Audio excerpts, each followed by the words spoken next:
She tried to hide her tears, until a stranger took her hand and smiled. The lonely celebration, the birthday party, was in full swing at the rooftop garden of the downtown hotel. But Sophie Martinez felt like she was watching it all through glass. Colorful balloons danced in the evening breeze while string lights twinkled overhead like fallen stars. The celebration for her college friend Jessica was everything a 25th birthday party should be. Lively, elegant, and filled with laughter that echoed across the terrace. Sophie adjusted her lavender dress nervously, the silk fabric feeling foreign against her skin. She had borrowed it from her roommate, who insisted that her usual jeans and sweater wouldn't be appropriate for such an upscale venue. Now she wondered if she should have just stayed home with a book and her cat. Mr. Whiskers. She sat at a small table near the edge of the terrace, nursing her second glass of wine and trying to look busy by scrolling through her phone. Around her, groups of friends chatted animatedly about their jobs, relationships, and weekend plans. Everyone seemed to belong somewhere with someone. Everyone except her. The problem wasn't that Sophie was antisocial. She simply found it difficult to connect with Jessica's crowd, successful young professionals who spoke in corporate buzzwords and compared vacation destinations like trading cards. Their conversations felt performative, lacking the depth and authenticity she craved in human connection. A burst of laughter from the main party area caught her attention. Jessica stood in the center of a circle of admirers, her designer dress sparkling under the lights as she regaled them with some story about her recent promotion. She looked radiant, confident, completely in her element. Sophie remembered when they used to stay up late discussing philosophy and dreams, sharing secrets and supporting each other through heartbreak. Those days felt like a lifetime ago. Loneliness hit her like a physical weight, settling heavy in her chest.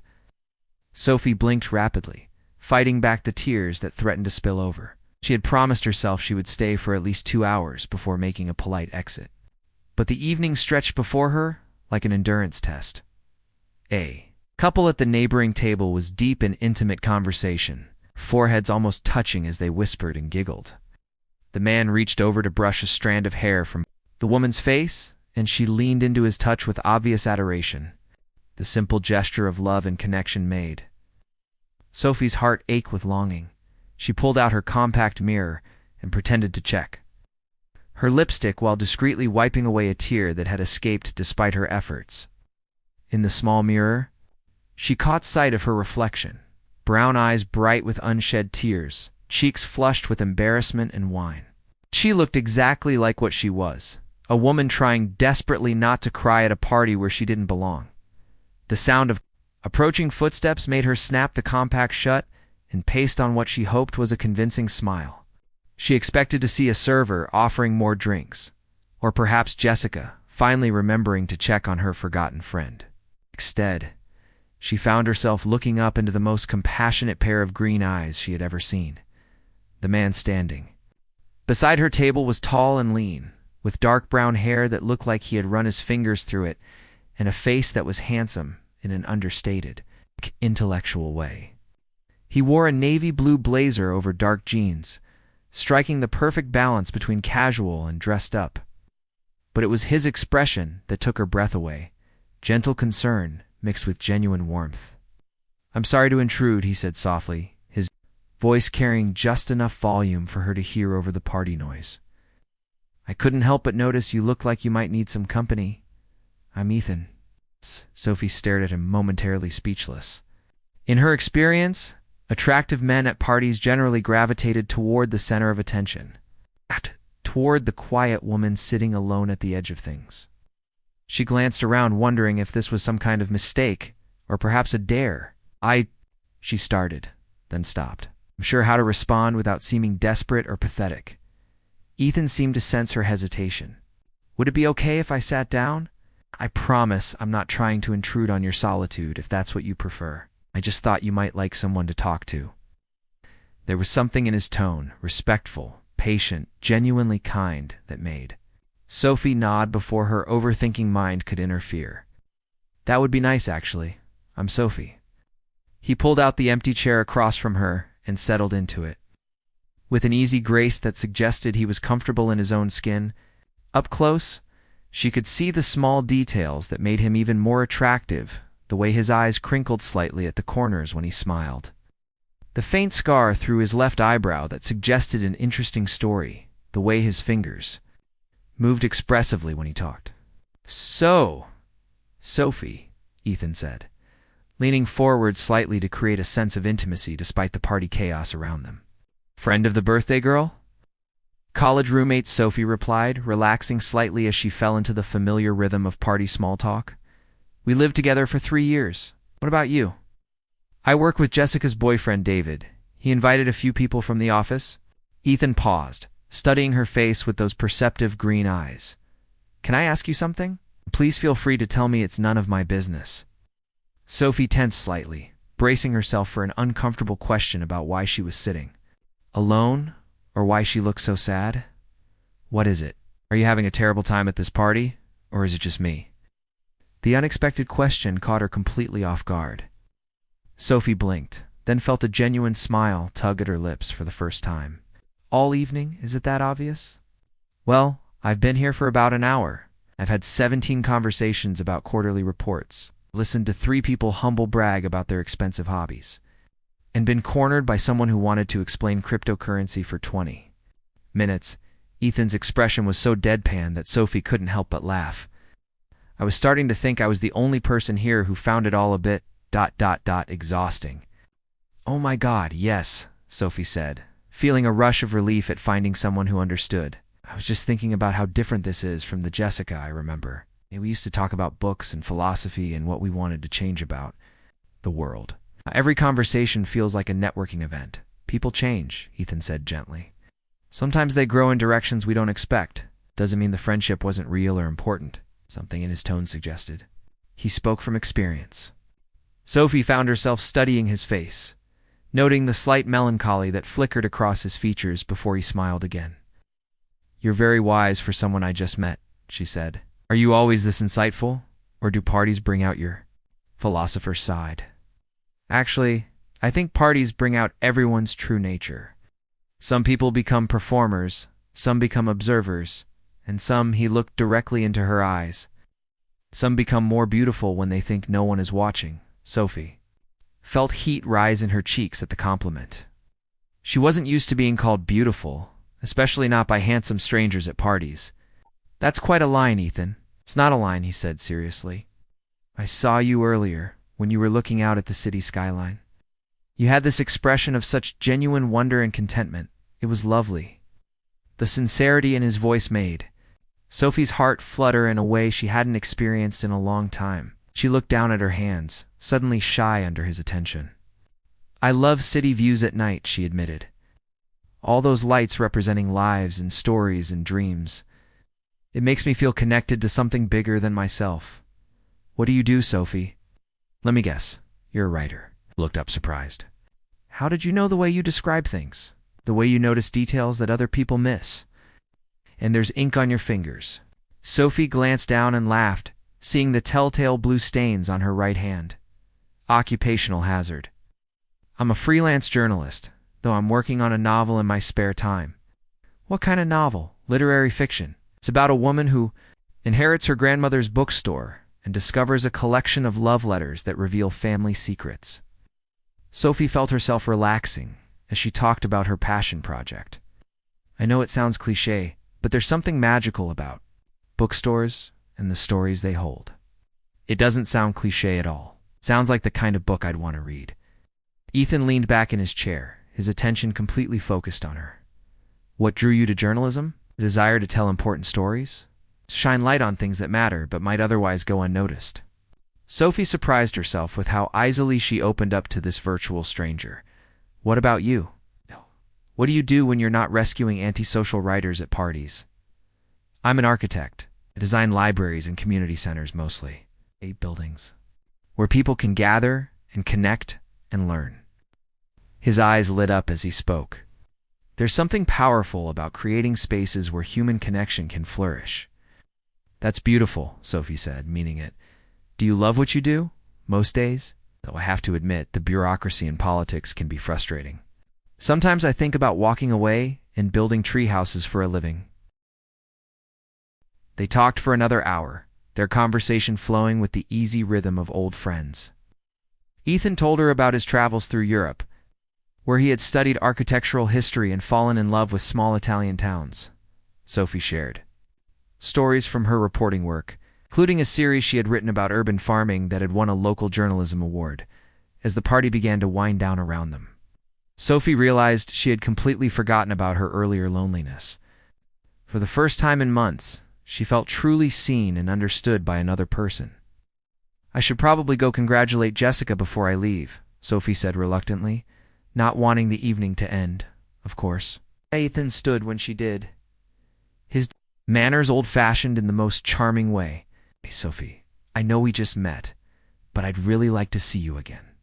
Would you maybe want to have coffee sometime?" Sophie felt her heart skip a beat. "I'd like that very much."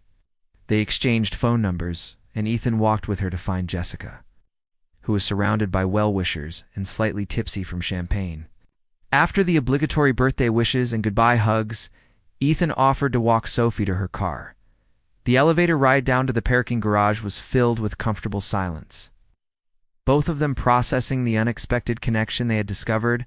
When they reached her car, Sophie turned to face him, suddenly nervous again. "Thank you," she said softly, "for tonight, for seeing that I needed someone to talk to, for being so kind to a complete stranger." "Thank you," Ethan replied, stepping closer, "for being exactly the person I needed to meet tonight." He reached out and gently tucked a strand of her hair behind her ear, the simple gesture sending electricity through her entire body.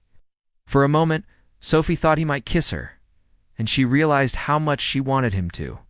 Instead, he pressed a soft kiss to her forehead, a gesture so tender and sweet that it took her breath away. "Drive safely," he murmured. "I'll call you tomorrow." As Sophie drove home through the quiet city streets, she found herself smiling for no reason at all. The evening that had started with such loneliness and tears had transformed into something magical. Sometimes, she thought, the best things happened when you least expected them. Her phone buzzed with a text message as she pulled into her apartment complex. It was from Ethan. "Thank you for turning a terrible party into a wonderful evening. Sweet dreams, Sophie." For the first time in a long while, Sophie fell asleep with hope blooming warm and bright in her chest. Beyond the moment 3 days after the party, Sophie found herself standing in the romance section of Cornerstone Books, her favorite independent bookstore. She wasn't sure why she had chosen this place to meet Ethan for their coffee date, perhaps because books felt like safe territory, or maybe because she wanted to see how he reacted to her natural habitat. The bookstore was a cozy maze of floor-to-ceiling shelves, with reading nooks tucked into every corner, and the permanent scent of aged paper and fresh coffee from the small cafe in the back. Sophie had discovered this place during her first week in the city, and had quickly become her sanctuary. She was early, as usual, so she browsed through the new releases while trying to calm her nerves. The past 3 days had been filled with text exchanges that ranged from philosophical discussions about urban development to playful debates about whether Jane Austen or Charlotte Bronte was the superior novelist. Each message had only deepened her interest in this thoughtful, funny, surprisingly complex man. "I had a feeling I'd find you here," came a familiar voice behind her. Sophie turned to find Ethan approaching with 2 coffee cups and a smile that made her stomach flutter. He had traded his party attire for worn jeans and a gray sweater that brought out his eyes, looking comfortable and approachable. "You brought coffee," she observed, accepting the cup he offered. "How did you know how?" "I like it. Lucky guess. Seemed like a vanilla latte with an extra shot kind of person." Sophie took a sip and looked at him in amazement. "That's exactly right. Are you psychic, or do you just pay very close attention?" "The latter. It's an occupational hazard of being an architect. You learn to notice details." He gestured toward the comfortable armchairs in the cafe area. "Shall we sit?" "I have to admit I'm curious about your choice of venue." They settled into facing chairs with a small table between them. The afternoon light streaming through the large windows created a warm, intimate atmosphere despite the public setting. "This place is special to me," Sophie explained, looking around at the familiar surroundings. "I come here to write sometimes." There's something about being surrounded by all these stories that makes me feel connected to something larger than myself. Like the city lights, Ethan said, remembering their conversation from the party. Exactly like that. Sophie was touched that he had remembered such a small detail. What about you? Do you have places that feel like home? There's a small park about 10 blocks from here with this incredible old oak tree. I go there when I need to think or when a project isn't working out. Sometimes I bring my sketch pad and just draw whatever catches my eye. He paused, looking slightly embarrassed. I know that sounds pretentious. It doesn't at all. It sounds wonderful. Artists need inspiration, and finding it in nature makes perfect sense. Sophie curled her legs under her in the chair, settling in for a deeper conversation. Can I ask you something personal? Shoot. At the party, when you said people change in unexpected directions, you sounded like you were speaking from experience. Have you lost friendships that way? Ethan was quiet for a moment, his fingers tracing patterns on his coffee cup.